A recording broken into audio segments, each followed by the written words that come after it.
Harbinger of the dawn breaking through the philosophical sky.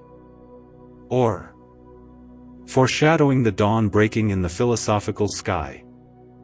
Hamburg 1716. All day long the smelter will burn and purify the gold and silver, by which purification will be completed a new heaven and a new earth. Address to the true children of wisdom.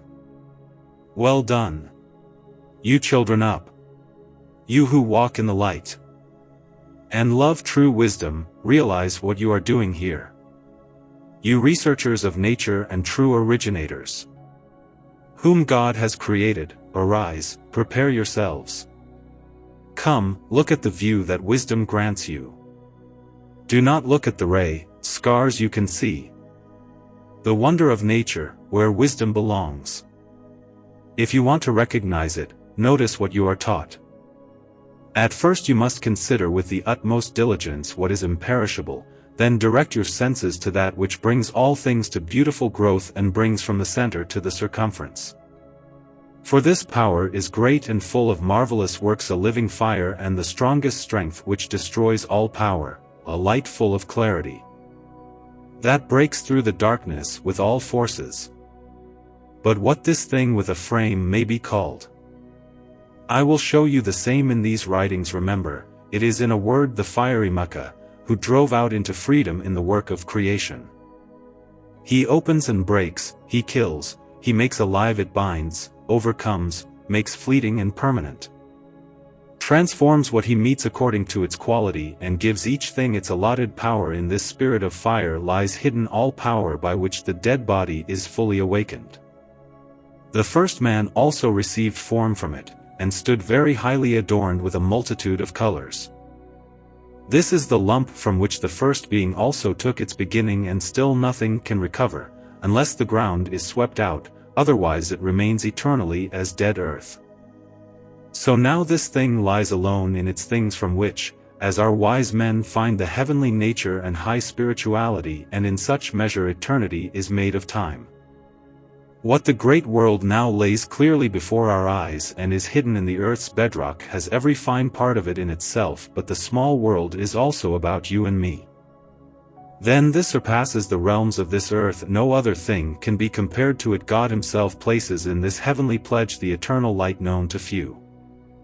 That is why the small world is full of balmy powers. It always drips from itself the purest juices. A spirit of salt springs from her, which makes perfectly pure, as witnessed by the woman who suddenly became a stone. My Jesus, the Son of God, gives beautiful teachings about this. Who only wants to turn his mind to this reason can easily understand why the salt of the earth is so highly praised with its sweetest lard. Realize and understand rightly what is implied here, and that you are only instructed by parable alone, but God gives the spirit of wisdom and understanding. Thither turn your mind, thither stretch out your hand. The frames of this thing are not to be told once you have recognized it. You may choose for yourselves what you want to call it. The 3 times 12th number gives you the right word. Now I leave you the choice. The gold alone resembles it and comes quite close to it, and yet eat no gold. When the wise man saw it, yet he rejoices. He thought in his mind, where do I put this treasure in a hurry? I must not tell the rich man before this meal. The poor can count it for me even in shock, for everyone does not respect it, and he has too much of it, but I will not throw it away. It serves me as a game. Take note, sons. This thing slips on metal bands and closes them again with a gentle fire. It gives its juice to a prey and takes it again with important profit. But first it must itself die a bitter death before it can inherit the power of heaven. Then it is under stone, vessel, the furnace, fire, the key of our art, which is both cheap and dear. Therefore not at first, for this high work serves the red nugget of gold, till it has the greatest strength. It has attained its fullest strength. Then it pours on the gold and shares its gold abundantly from the servants. This thing is perfect according to its first nature, but it will be perfect once it has recovered from the death it has suffered. It never dies again and reigns forever according to all wise teachings. Now this is the Mecca, which all wise men love, not the common quick, the 6th among 7, for this would be far too bad. this comes from that comes from itself, none is by chance. With this spirit of fire wonders are to be wrought. He tends to settle all disputes in nature, purifies weapons, fire, dries up what is too moist, moisturizes what is too dry, burns what has dried up.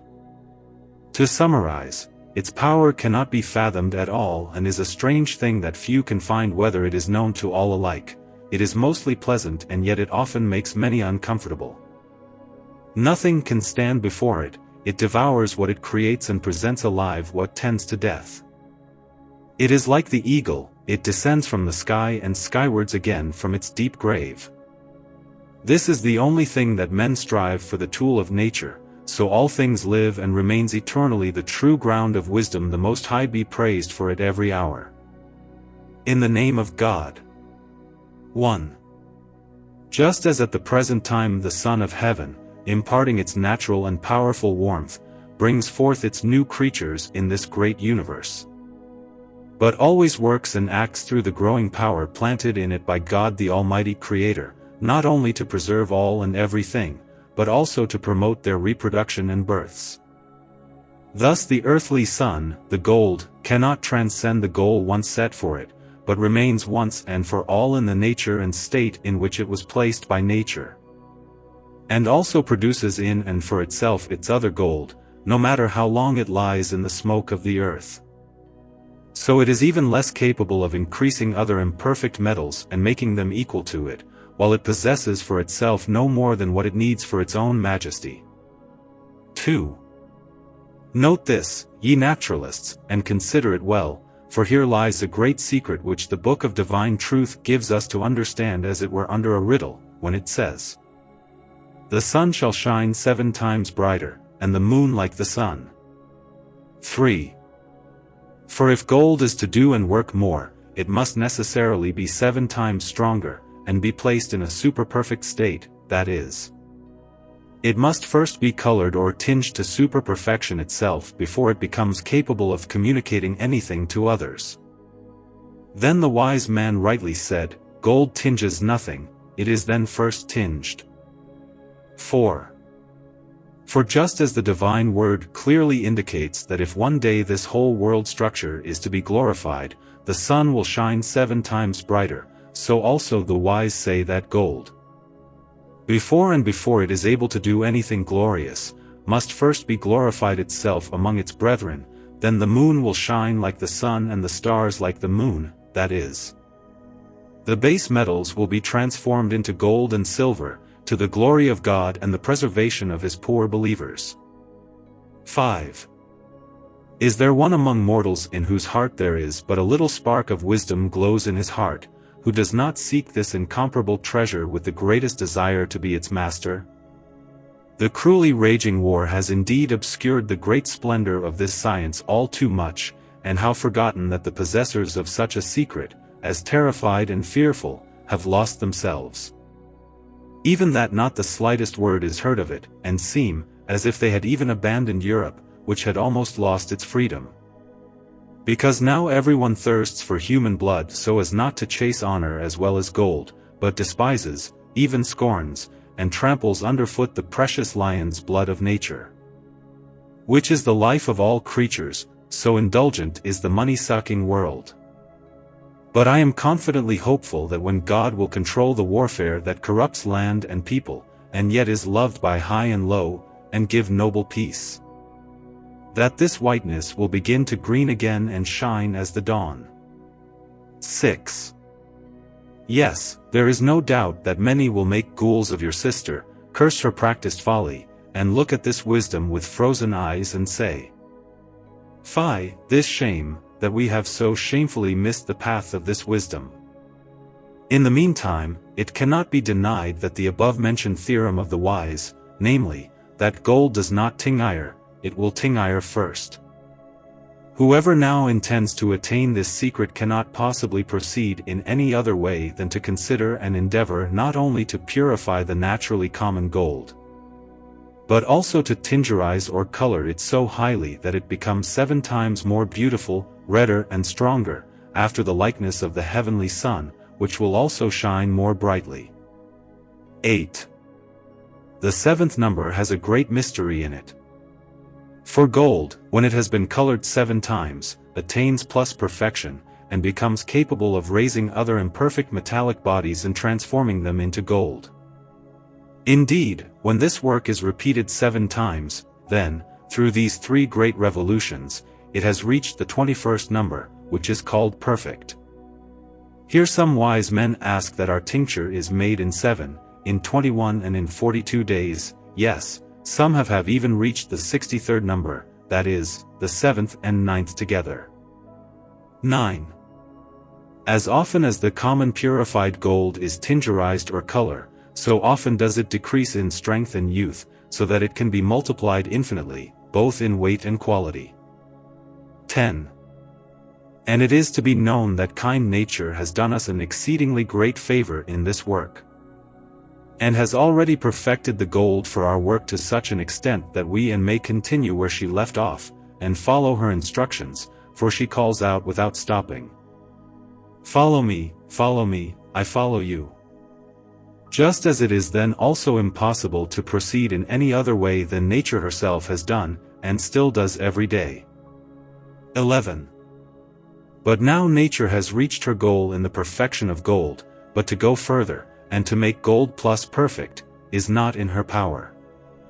She must therefore be helped by an intelligent son of art, if the jewel of wisdom is to be attained otherwise. 12. It is irrevocably true that nature is an exceedingly rich possessor of the golden tincture, and that she likewise prepares it to tingerize or color the gold in the earth with it, so that it may be called gold with truth. This must now be imitated by the artist. But how this is done, and by what means gold is worked into gold by nature, and wherein? The artist must follow nature in order to find the tincture of nature, by which he can, should, and must further tincture the common gold, and transform it into a tinctural, physical, and super-perfect gold, requires investigation. Above all, one must not put the must into the raven's mouth, because it lies before his nose without it, and he may only bend down and grasp it. 13. The pious and honest would like to have everything clearly laid before their eyes, but where are they, and who knows them? Let alone that the command not to cast pearls before swine makes it clear. Look around and see everything whitely, for it is not so deeply hidden what makes a son of art noble. 14.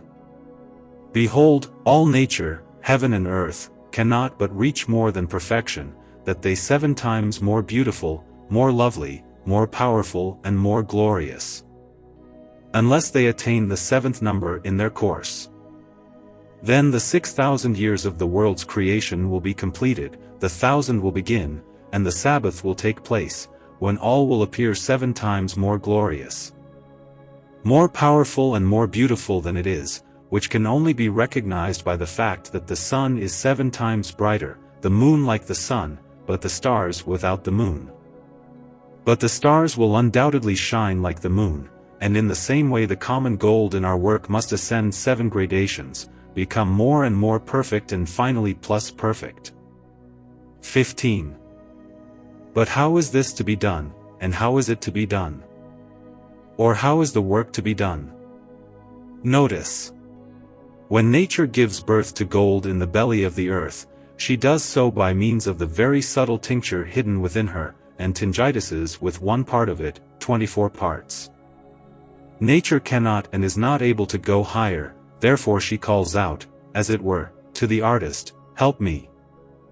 So I will help you. If you dissect the common art of gold and seek therein that with which nature has tinctured it, you will find that in a whole ounce of gold no more than 10 granules of true tincture can be found. But more of the gold body remains as a white-gray earth, which after reduction in melting becomes a silver as stable as gold, so that it can easily be restored to its former state by an intelligent worker, so that it regains the throne of the earthly sun. 16. So reckon these 10 grains of natural tincture before one part, and divide the ounce of gold into 24 parts, and thou shalt see that if you are wise, and know how to increase this tincture in the body of gold only once, this increased or tinctured gold will infallibly suffer the addition of 24 parts of silver, and make it the best gold. And if you repeat this 7 times, and can pass it through the first great rotation, you will find that the decision of the first great rotation is 1 part 1536. In the other 196608, and that of the third 25165824. Parts will tingerin or color. 17. A large rotation contains 7 plens, as follows. The first great rotation. 24. 48. 96. 192.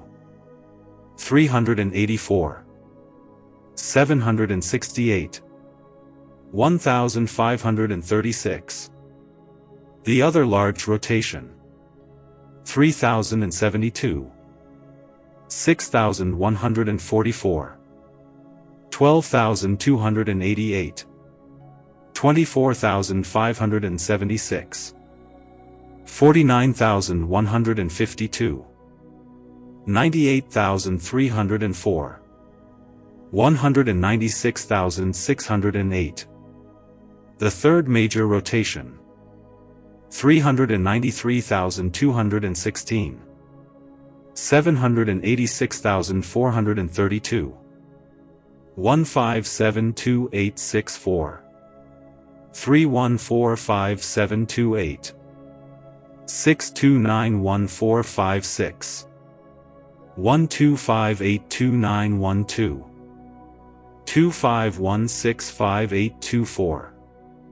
And although the master could go even further and up to the 7 great revolutions or rotations, he alone would not be able to comprehend the power of the tincture, but would have to leave it to Sabbatismo. 18. How you must now go to work in order to increase the tincture hidden in the common gold, so that the whole gold becomes pure tincture, and can tincture many thousands of parts of lesser metal. That is where the whole mastery lies. Nature shows you the beginning by tingerizing 24 parts with 1 part, and if she did not do this, there would be no gold to be found, much less a tincture to be made. 19. From which it clearly appears that a tincture metallica is truly to be found in nature, and only requires a multiplication, and its new composition with principles of its own devising. For it is quite impossible to make the tincture of Sephorum without tincture of nature. But this we cannot make, any more than a farmer is able to make a grain of white corn, because it stands alone in the power of nature, is made by it ready for all, and is and will be incorporated into all creatures and natural things. And it is only up to an intelligent worker to bring it by cooperating nature from specialism to the state of universality and multiply it. 20. For just as it was universal at the beginning of creation, before it was incorporated into the products or things created, and thus became special, so the master can, should, and must in turn bring it to specialization to the degree of universality by often repeated rotations as small as large, otherwise hops and malt are lost. 21. The creation of the great world gives us an example. For just as before the creation everything was universally hidden in the divine center, but in creation was led from the center to the periphery by the divine word, it is. So that still this hour by means of generation everything hastens to the birth and periphery, and thus everything is full of the Spirit of God. Likewise at the end of the world everything will also be reborn and purified, and the pure will again be led into the divine center. To the glory of God and the glorious freedom of his the unclean, however, will be swallowed up in this victory and held captive for all eternity with all the unregenerate in the dark abyss. 22. You must therefore not linger in vain, and look around in which subjecto you have to begin, for kind nature gives you both the patient subject and the recipient, as well as the true agons and augmentans, and it is only up to you that you first recognize the die of nature correctly, because extracted from the underlying debt, and ultimately well applied. 23. Now it is certain once and for all that the true Sophic matter, or due subject of our art, is a mineral, but because there are so many minerals, it is very difficult for some to recognize this. For, as may be seen from the writings of the sages, they say of all metals and minerals, it is notable to us, that they all put both together as many, and yet understand but one thing. Because all are in one, and one is hidden in all, from which it may be concluded that it must be one mineral, in which all the others, but principally gold and silver, lie buried by force. If you can become capable of this objecti, both according to knowledge and substance, well be it for you, but if not, so be it, and take only one in metallic kingdom, which you like better. Then you will, if you proceed correctly, find the dye of nature in it, where you know it differently, for where you do not know it well, it will slip from under your hands. Which then in combination will exalt and augment the tincture of gold both qualitatively and quantitatively ration. But one special subject is richer than the other, but which of these is the best has already been fairly proved, but say for good measure that it is to be found in the house of the Saturnian ram. But it matters little, you take it from where you will, if only you are experienced in extracting the physical gold, our mercury. 24. Flamel says, many have sought it in lead and tin, others in steel and copper. There's much in silver and mercurius, but I have sought and found it in gold, but I tell thee, where thou canst have and obtain the tincture from the macrocosmic center, thou art master of all. 25. Now every man is at liberty to grasp at what he will, for the law and the prophets hang upon this. But see thou well that thou hast a right, true, and thorough knowledge of this thing, before thou extractest it from its gross body. But if you do not know it, it will be impossible for you, indeed you must be laughed at, for a cobbler knows that leather belongs to the craft and not paper. 26. The Rothschiesser in Gravenhad said to Dr. Schweitzer, when he asked him what the real matter of the wise was, and what they made their tincture of. Our materia is a heavenly salt, or a salt of heavenly powers, by means of which we unlock the earthly body, and in time of resolution the elixir is born. And both the salt and the mineral from which the salt is extracted do not cost very much. 27. This can be all enough for a son of wisdom, for indeed, Schweitzer's golden calf, both the material from which and material through which are laid clearly and distinctly before his eyes. Together with the perfect elaboration, so that I have seen his perfect recipe in this guild all my life, and it is to be wondered at that so many lovers read it, and cannot even understand what is said there, but it is no wonder, because the author does not understand his own book, much less recognize what he has written. 28. I have previously said that the tincture at first was universal, but later became special, and is therefore to be found in all things of the four kingdoms of nature, as the astral, animal, vegetable, and mineral. Specially it is best found in the astral kingdom in the sun, in the animal kingdom man possesses it most purely, the vegetable kingdom favors wine, but the mineral kingdom gold. 29. For the sun, man, wine and gold are very closely related and love each other. But the tincture in the sun is an incomprehensible fire, which can nevertheless be made tangible by an intelligent son of art. In animals it is fatness, in plants an oiliness, but in minerals sulfur, but here sulfur is not understood to be common stuff, although this also has a grain of dye in it, but is very laborious and almost impossible to extract, or everything would remain attached to the buttocks and would grow to no or very little use. 30. Thus the tincture in considered as a state of universality is an exceedingly subtle, volatile and sulfuric water, which mingles with all creatures in the four realms, and takes on the properties of a ked's body. As, in animals it becomes flesh and blood, in plants to roots, wood, foliage and grass, in minerals to earth, sand, grit, chains, stone, mineral, metal, in astrals to light and fire. 31. In a single subject, however, it is still universal, but that which is not to be named before this time is one being with gold, but of unequal form, hence it is called the gold of physics. by which the common gold can, should, and must be enormously exalted, to say nothing of the fact that without the physical gold its common gold can grow.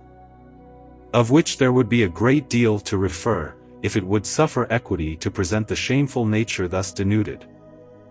This time one should be amused to the extent that this tinctural power lies hidden in all things, and can also be extracted from all of them. Especially if the son of art wants to amuse himself with medicine to preserve his weak body. 32. But how it happens that this power is brought out of minerals and metals, and how it is then combined with gold, and how the latter thereby becomes a more than perfect body, there is, unfortunately, little information to be found among the scribes. Multiplication, and how the metals grow and are transmuted. 33. We see that when the sulfur or anima extracted from the gold is carried from as much silver as was previously gold, the silver is transformed into pure gold.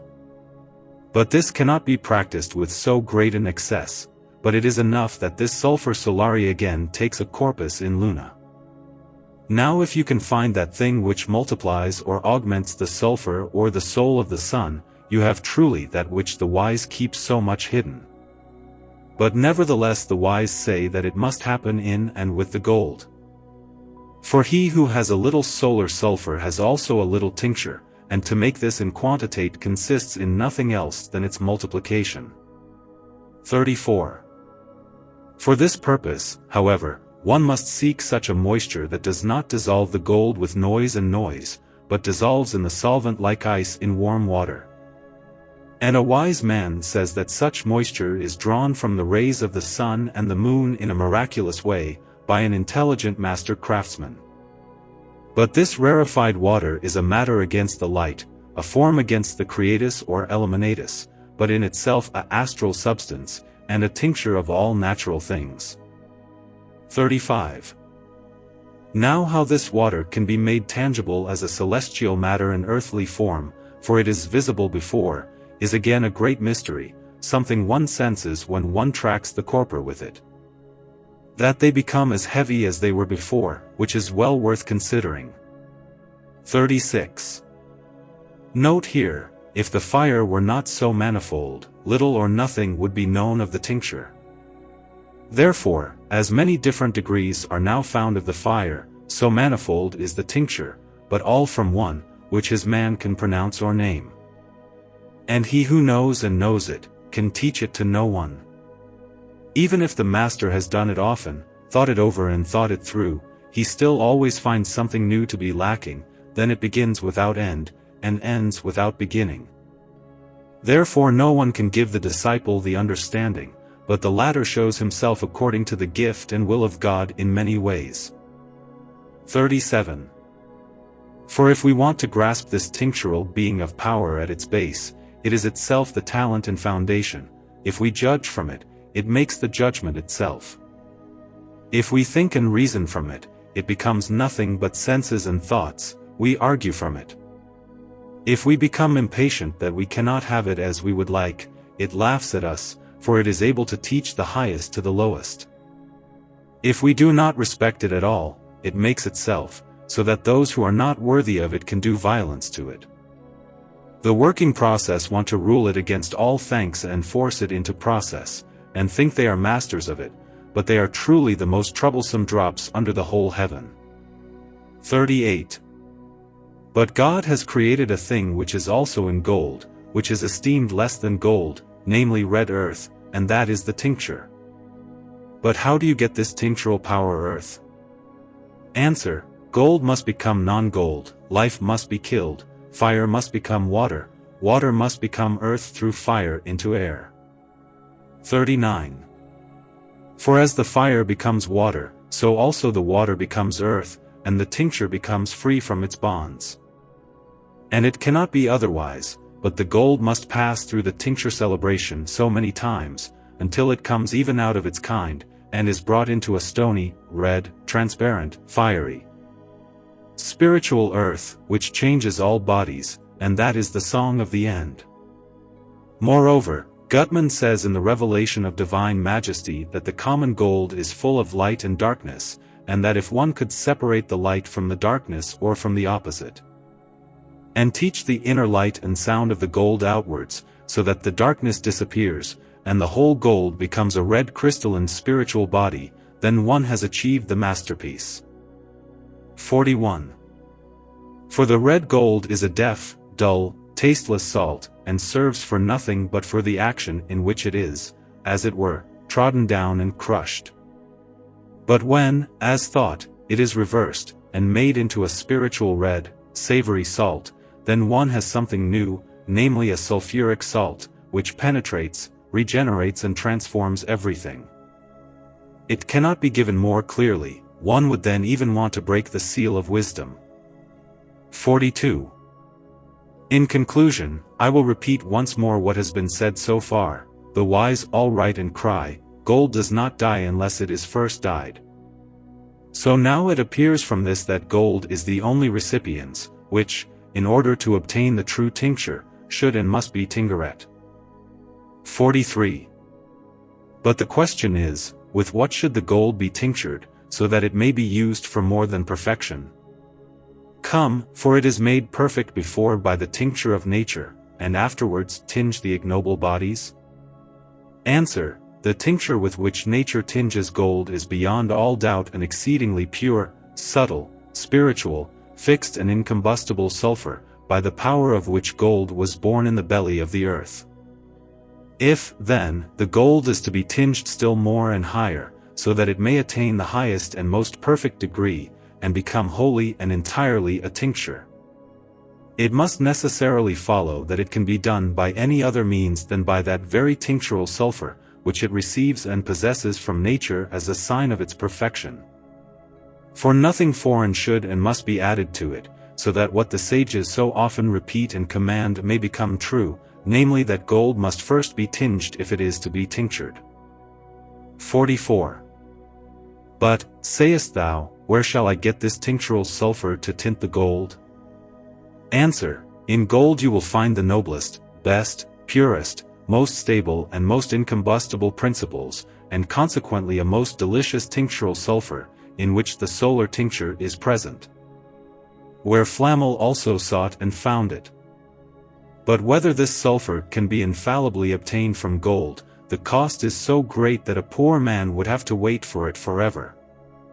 Since experience testifies that many poor despised people have been and still are true possessors of this secret. 45. It must therefore necessarily be possible to find and obtain a better material, from which a poor man can take and prepare as much as he needs for nothing. But he must not be so anemic, since he must have clothing and food. Moreover, says the farmer in the Gravenhag to Helvetius, the material costs 4 gulden most of the time. 46. In addition to all this, old Saturnus will give you a highly lustrous mine ram, in which all metals have grown from the first matter in his mountain, in which this noble tinctural sulfur solari can often be found, if only you are able to extract it and then use it properly. 47. Much is said of Saturnus and Jupiter, Venus and Mars, but here more labor and expense than benefit is to be expected, yet they are assistants in our art. Mercury seems to be a good and noble subject, especially when it is still undestroyed in its mineral state, and comes into the hands of the artist before it has been adulterated by the materialists who corrupt metal. There is also something good to be found in antimony and vitriol, provided you take it out of the mountain yourself, otherwise you will be cheated. For the materialists adulterate all things and can imitate all the minerals of the metals, so beware. But if you take what you want, you cannot steal this treasure from the heart of metals and minerals, unless you are well armed with the universal Mercurius, the master key of our fortress. Because everything depends on it. 48. But this universal Mercury is no different from the astral salt, which some call heavenly, but which the ancients call salt of metals, because all metals have their beginning and growth from it. Ask God to enlighten your spirit to recognize and find this noble treasure of nature and to bring what is hidden and dark into the light, to the praise and glory of His holy name. But also be warned that you should take good care so that you do not turn light into darkness and nature is forced to cry out woe over you, but may God mercifully protect you. Amen. Appendix. Several doctrines, for the students of wisdom. 1. Nature is a spirit of light, created by God in a substantial way, and given a body, which is invisible and untouchable and lies hidden in all created things. 2. The natural body, however, is nothing else than the central salt hidden in everything, in which sulfur and mercurius, as brothers of salt, radically rest. And yet it is its composition, but all three together are a very simple, uniform being, whether it already consists of three. 3. This central salt is the body of nature, in which all things' properties lie hidden, and is incorruptible, whether or not the bodies produced by the central salt are corruptible. 4. For the central salt, as the true body of nature, is immeasurable in eternity. Whoever knows this central salt also knows God and the whole foundation of nature. 5. Nature is a spirit of light, created by God in the appendix, through which all things have become by divine creation, and which is poured into every body of the central salt of everything. As it were, for the nourishment, preservation and reproduction of all things. 6. Nature is one and three, one because of its simplicity, but three because of the sulfur, mercury and salt hidden in it. And these three make one spirit, or nature, which sustains, nourishes, propagates and governs the whole world under divine government. 7. These three, as salt, sulfur, and mercurius, are often called together by one name, as either salt, or sulfur, or mercurius. Sometimes they are taken together, and called nature. Item spirit of light, soul of the world, but is everywhere understood to be nothing but some essence of nature, which is a spirit of light, resting in these three, which are yet one in that. 8. The knowledge of nature is a great gift and gift from Almighty God. 9. The essence of nature is one, and cannot be divided in any way, because there is nothing repulsive to be found in it. Yet there are three distinct things to be found in it, as the innate warmth, the initial moisture, and the grounding dryness, all of which make up the essence of nature. 10. The chemical philosophers call them the three beginnings of nature, and such they call salt, sulfur, mercurius. Yet they are not three natures, but only one, whether it already consists of three, for these three are one in essence, by means of which nature produces, nourishes, and maintains all things. 11. The innate warmth actually gives birth to all things, the initial moisture nourishes all things, the fundamental dryness, yet, as said, these three do not differ in the center of nature. 12. Amongst other innumerable names, nature is also called Saturnus, because she meets her children again when she herself has begotten them. 13. But among all Saturn's children there are three of them, whom Saturn, their father, spares, does not strike, nor can strike, because of their simplicity and smallness. For, while he devours the other children in their impurity, these three always remain unharmed. 14. But such are not other than salt, sulfur, and mercurius, these are called by the wise hands of Jupiter, Neptunus, and Pluto. 15. Sulfur is the father of life, mercury is the fountain of life, but salt is the center of life, in which all the treasures of nature flow as it were into one. 16. The four fundamental pillars of nature are the four elements, under which nature is the fifth being through which the elements are governed. While the fifth being is the beginning of the four elements, and from which they all originate. 17. The fifth being is its element, but the beginning of all the elements. 18. Nature also has its principles, from which it would be composed, because it is a simple being. 19. Sulfur has a great sympathy with the sun, for the sun is a fountain of the warmth of life, whereby all things are sustained. For the heavenly heat of the sun influences all things by its rays, nourishes and refreshes them, so that it may well be said that our sulfur and the heavenly sun are in uncommon concord, and are on account of the innate warmth one. 20. Sulfur's constant companion is Mercurius, and they never depart from each other, for they are always in need of each other. But the salt preserves all that sulfur and Mercurius produce, thus salt is a true bond of sulfur and Mercurius. 21. In sulfur there is heaven, fire and heat, in Mercury there is water and air, in salt there is earth and water. 22. Fire acts in air, air in water, water in earth.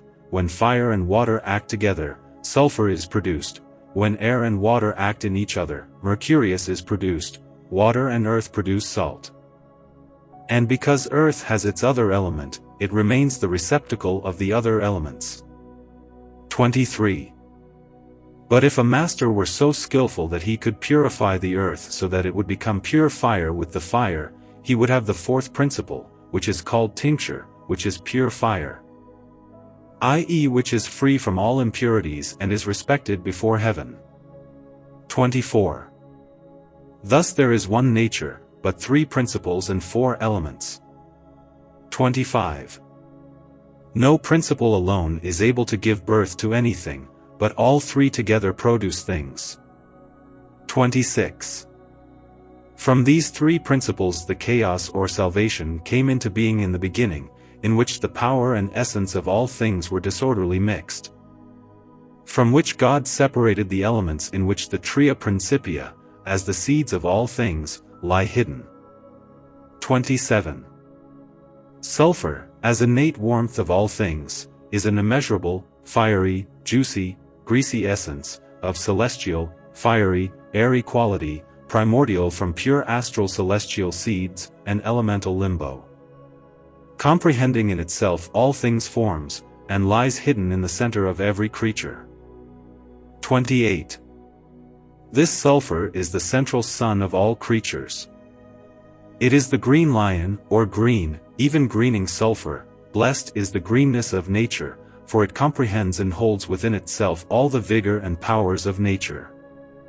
29.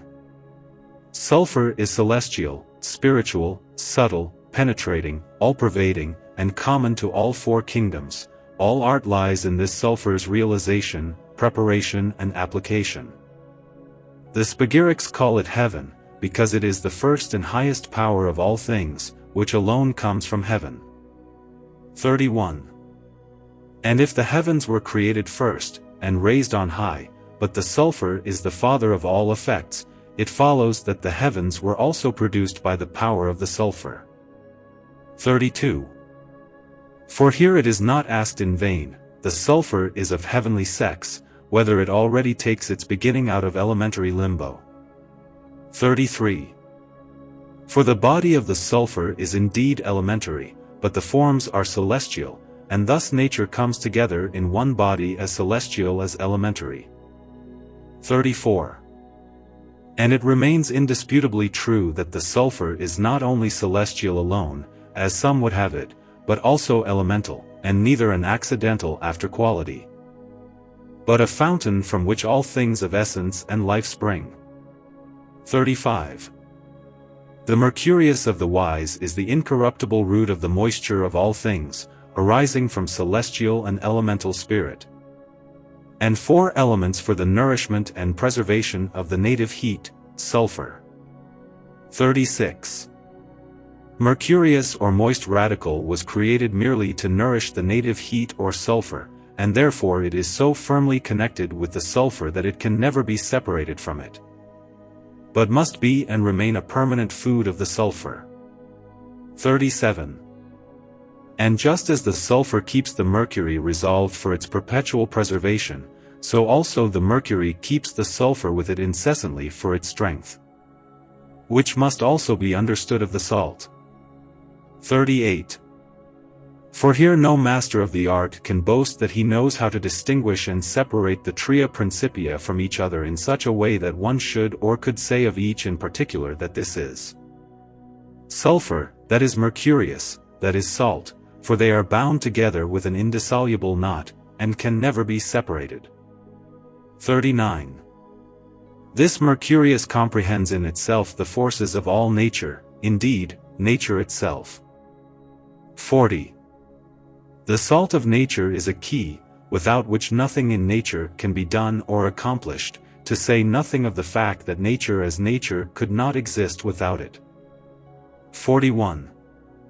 The salt of nature is the incorruptible gluten, through which sulfur and mercurius are kept indistinguishably together for the preservation and stability of all things in nature. 42. The salt of nature can never be without sulfur and mercurius, and against it, etc. 43. Salt, sulfur, and mercury are not found distinct in the whole creature, otherwise they would be of no use. 44. And no one, however wise he may think himself to be, may presume to make such things workable, while it is impossible for mere things, both in nature and in art. 45. Now let those who are for and against principles judge what kind of product will result from their so ill-founded division. 46. For as little as the farmer needs to separate and reassemble the principles of the seed when he wants to grow grain, so little does the artist need to do so in the work of the wise. 47. The salt which the masters of art seek, and from which the marvelous liquor mercurii is prepared for their art, is earthly and metallic, not that it is a metal or mineral, or anything of the kind, but because it is more closely related to a mineral or metallic being than to any other thing, for here it is called electrum is an immature mineral, because nature has only begun to work it, but has left it unfinished and imperfect. 48. With this liquoric guest the artist is able to reduce all things to their first essence, so that they become salt, sulfur and mercury, but indistinguishable. 49. Heaven is a fountain of life and communicates this to all creatures. 50. For here heaven is the first and foremost element of nature, which some have called fire. 51. For by its fiery rays it scatters its subtle seed into the air, with which the seed of the air mingles and works itself into the water. The water, impregnated as it were by the seed received from heaven and the air, sinks, together with its own seed, into the earth. The earth, as a mother, receives all three seeds, mingles its own with them as a peculiar fatness, and preserves everything. 52. From these now arises the universal balm and mercury of the world, which comprehends in itself the tria principia, as salt, sulfur and mercury. For from the seed of heaven and air comes sulfur, from the seed of air and water comes mercury, from the seed of water and earth comes salt. But from salt and fire comes tincture, and yet they are all but one thing, the end of which is the beginning, and its beginning the end.